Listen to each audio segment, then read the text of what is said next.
is that it's not, and I'm Jewish, so like I grew up very much just only hearing the Israeli side of the story. And it's basically, you can still get this in a Ben Shapiro video, you know, that millions of people watch, but it really will. Their story is just kind of like, all right, the Jews came here and we just said, hey, we want to be independent. And then in response to that, all the Arab nations attacked us. And then we just keep offering you peace. And they just keep saying no. And they just want, you know, we just want to live in peace and they just want to kill Jews. And that's the story. And there's nothing else that you need to know that's relevant here. But that's just so not true. There's so much more to it than that.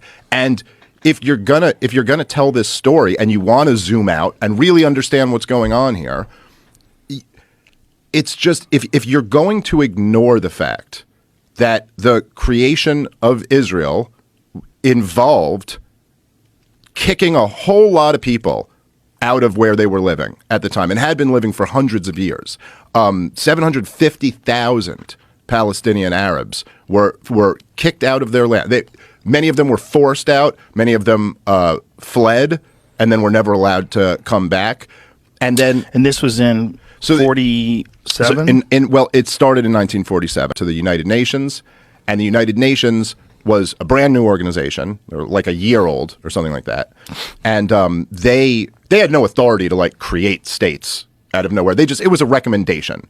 They go, we recommend this partition plan that would have given 56% of the land to the Jews for a Jewish state and 44% of the land to the Arabs to have an Arab state. And at the time, the Jews, the Zionist settlers there, they owned about 10% of the land. And so this recommendation was that they get 56% of the land. And so immediately the Zionist settlers accepted. They went, yes, great deal. We'll take 56% of this. And the Arabs were like, no, that's not a fair deal at all. And then pretty immediately after that, there's a great book by Sheldon Richman called Coming to Palestine, if you're interested in the topic and you want to see. But immediately after that, a bunch of essentially like Zionist militias started kicking Arabs off of the land. Like, hey, the UN said this part's ours. And like first a civil war broke out. And in this process, hundreds of thousands. I mean, between 1947 and 1948, the total number is around 750,000 Arabs who were forced out or fled. And then in 1948, Israel declared independence. And then, as a response to that, outside Arab nations invaded, got involved in the fight. Israel won. And then after Israel won the war, they seized about 80% of the land. So they were offered 54% or recommended 54%. They won a war, and then they just took 80% of it. And then in 1967, so this is in 1948, but at that point, at the end of the war, the portion that is the Palestinian territories today, that was the West Bank and East Jerusalem, that was controlled by Jordan, and Gaza was controlled by Egypt. And then in 1967, Israel launched a preemptive war, and they won again. And then they just took 100% of it.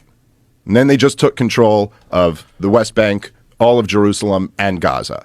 And they've had it ever since. Jeez. They won a war in 1967, and they've occupied these territories ever since. And the Palestinians in these areas they just have no rights. They have no natural rights. They're just nothing. Like they are the government of Israel.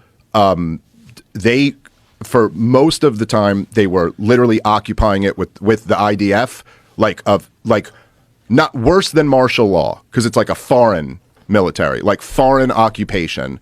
And they've always maintained control of everything that goes in and out, what supplies, how much food, how much water, how much electricity, all of these things. And look, it's just, if you're going to talk about this situation, as so many people do, like so many people in like Ben Shapiro's camp, they talk about this conflict, talk about October 7th, and just leave all of that out.